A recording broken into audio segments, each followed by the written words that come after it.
Hello and welcome to this segment of This is Glendale. I'm Bet Chorus, and with me today is a new interviewer. Hey Bet, I'm Tyler Jeffries.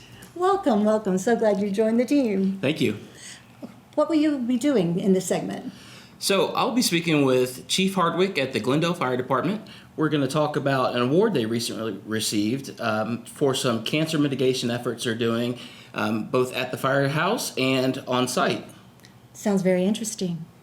Yeah, what about you, Bet? I'm going to be interviewing a nonagenarian, a woman in her mid-90s who lives in the village. She's very bright, has a wonderful history, and I'm looking forward to exploring it and sharing it with the village at large. Looking forward to hearing it. All right. We'll see you on the flip side. Hello, my name is Jack Cook. I was born and raised in Glendale, and I'm excited to be back and joining the team of This is Glendale. We have a bunch of great guests from the village, and we're going to learn so much more history of our historic town. Tune in this month for This is Glendale.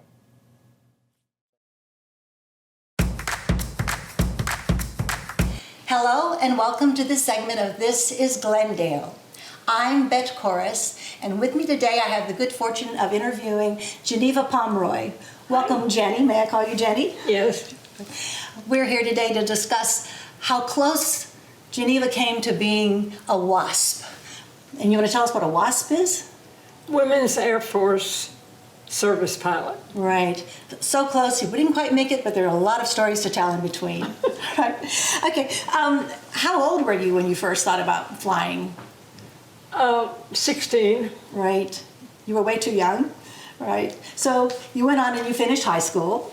Yeah. And then you worked for a bit before being able to afford to go to college. Right. So when you worked, you ran some communication things. You were a teletype operator? Yes. Well, after I couldn't become a WASP, I had to get a job. Right. Graduating from high school.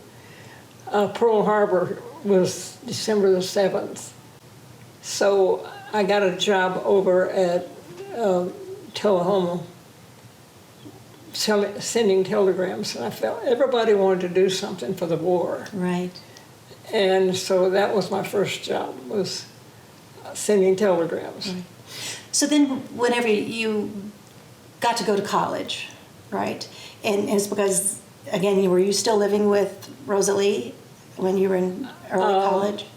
Your sister? No, I saved everything I could to go to college. I started out in spring. Okay.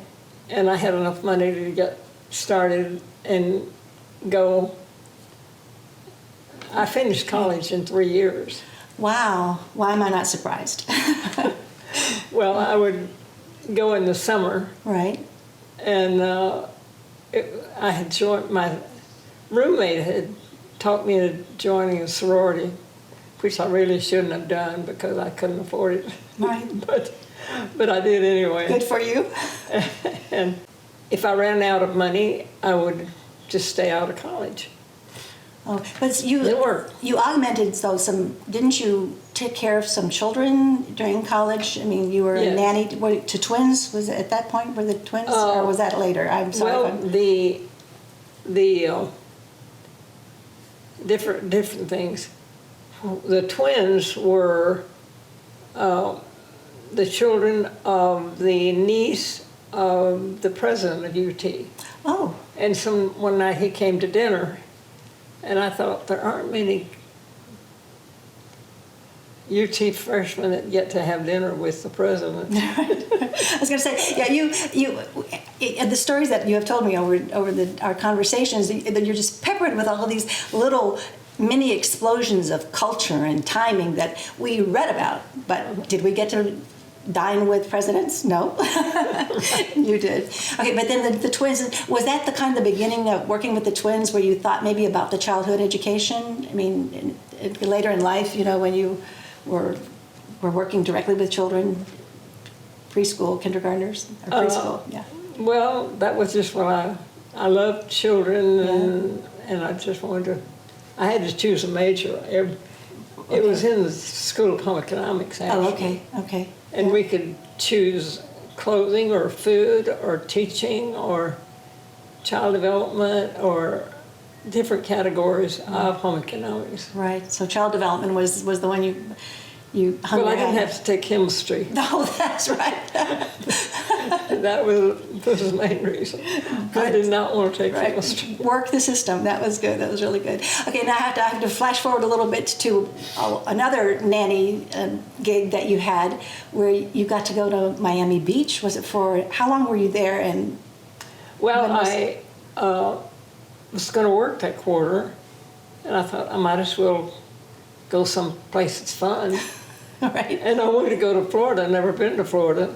good for you. So I had a cousin down there, and I wrote her, and she met me, and I found a job living with a family, and they had 2 little girls. And on weekends, often we go on their boat. And one time I caught a barracuda, Whoa. and I could tell it was on my line, but I couldn't get it in. It was, I never fished before. Right.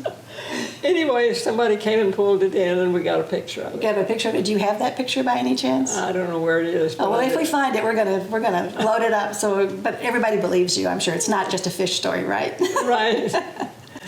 Okay, and I want to talk now about your opportunity to actually take flying lessons. Explain how that came about. Well, my sister was working with a professor at UT, Uh-huh. and she heard about this program put on by the Civil Aeronautics, the government. Uh-huh. And I was old enough by then. My dad was so upset with me wanting to fly that he wouldn't sign. But I asked my mother this time to sign, and she said, well, she's on her own. I don't know how we can stop her. Good for her. So then I did live with them, and then I went back to college, but the next time I needed money, they wanted me to come back to Florida. So I went down there on the bus.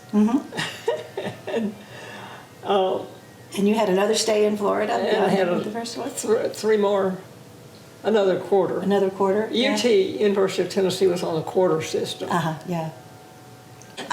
I want to talk about now your career. Obviously, you were married, you have children. You want to briefly tell us just how many kids and are they local or whatever? 4. 4 children? Well, I met George at Oak Ridge. Oh, okay. We knew each other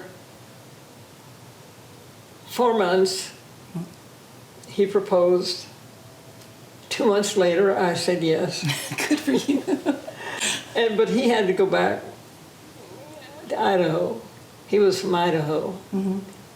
And he wasn't going to go back without me, so my younger sister was planning her wedding, and I said, why don't we have a double wedding? So we did. Well, we kept getting a bigger house because we have 4 children, and had to get a bigger house. And the house that we bought was on Cody Pass, and it was just built for this nursery school. Perfect. George and the boys built a sidewalk all around the house and in the basement. Glass door, and the children would come around and go in, and I'd give them a big hug, and we'd learn and study. Did you have an assistant, or did you? Yes, I always had a. I would think with that many children, Oh, yeah. you'd need Yeah. to be an octopus. Right. But now my knees are bothering me. I don't know if it's because I was on the floor with them or not. But anyway, Okay, how old are your knees? they're 96 years old, And in and March, they're getting tired. and in March they will. Is your birthday's in March, right? Yes, So this month they're going to be 97. that's right. Right. What a blessed life you have had with your I have. health and all of these adventures. Speaking of adventures, you never really got to be a WASP. And you No. never got your long distance flight. Well, I think that was Records. a blessing. I think I was just braver then than I am now. I wouldn't think of doing Oh, well, anything no, like that. we're talking to the 22-year-old or whatever she was. So what were you doing? What were you learning? And what had you achieved before you decided that flight was not in the long distance? Well, I'll tell you what I did when I was flying. I did things like soloing, Okay. spot landing, spiral, spot landing, and I'd go up and fly and then go in a spin A downward spin. Uh-huh. and And did you- brave things. You are still flying high. Well, I was trying to think what I did not do cross country, so I couldn't take Right. Yeah. Right. We've passengers. Yeah. Right. But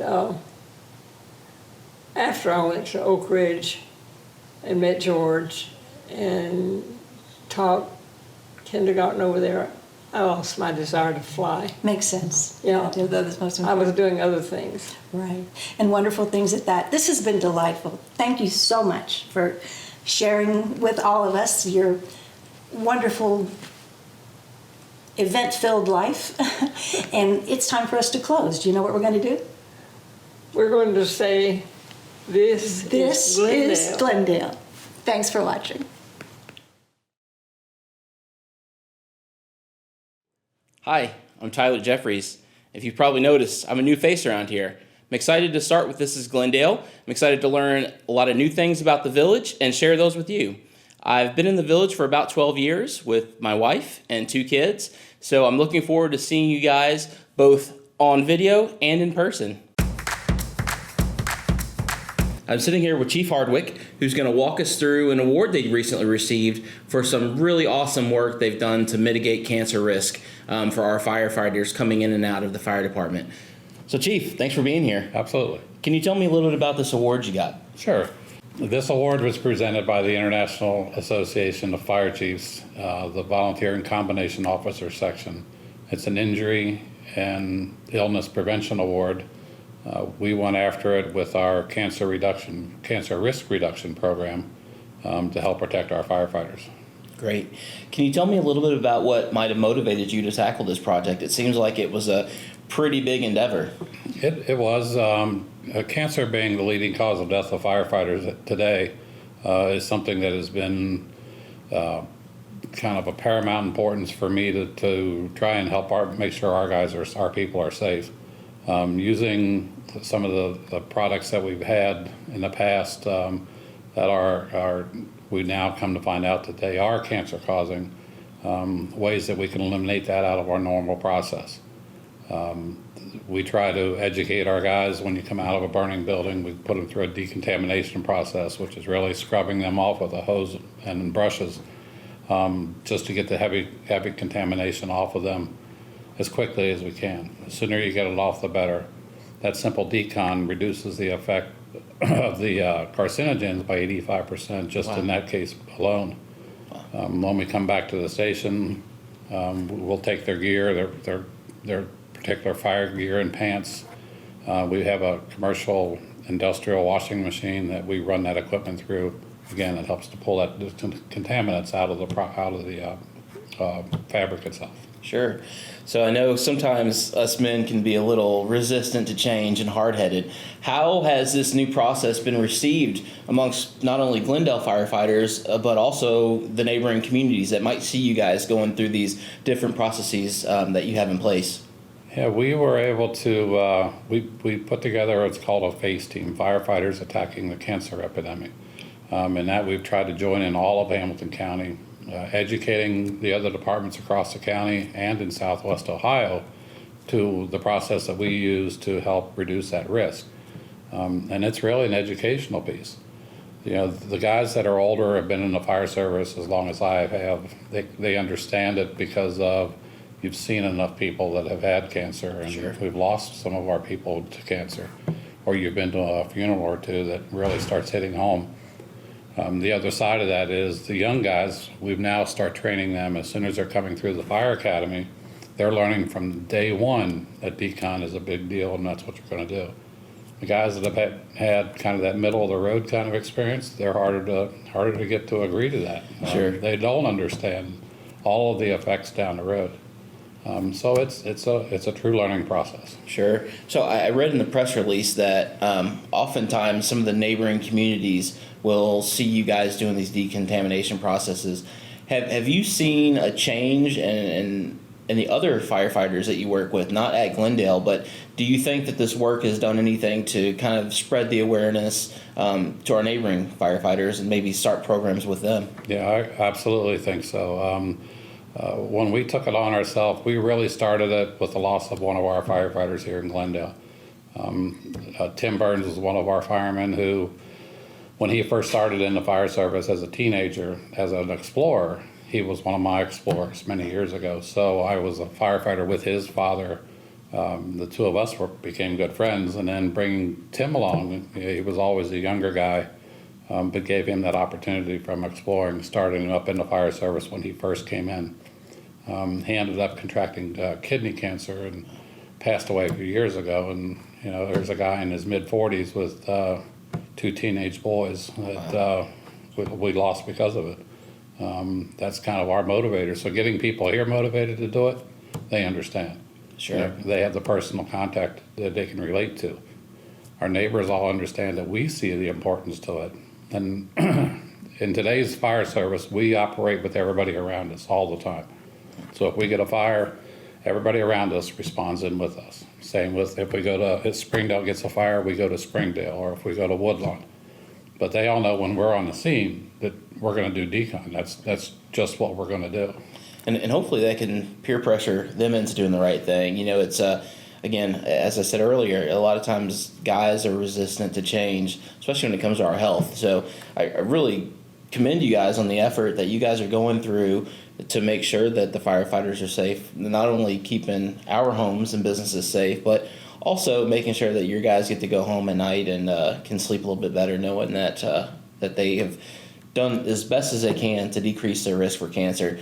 Understand the risk is still there, I assume, and would kind of like to know, where does this go from here? What's next? Is there any bigger processes that need to be put into place, or any help that you need from the community? There are a number of things that are going on. So one of our issues is the gear that we wear, our coats and pants that we wear inside of fires, also has carcinogens in it. So the manufacturers are working to get that removed out. Firefighting foam, some types of firefighting foam, same thing. They have some of the chemicals in it called PFAS. PFAS is a carcinogen. So they've eliminated that out of foam now. So we're understanding and learning more about what we all were a part of, and it's eliminating that from what we're doing. So that's one of these slow processes we're just going to have to work through. Sure. Well, I just want to say on behalf of Glendale, congratulations on this award. As this is a very, very important award that's been received. So super glad to share it with you guys. And thanks for your time. Thank you. And I'm Tyler Jeffries for This is Glendale.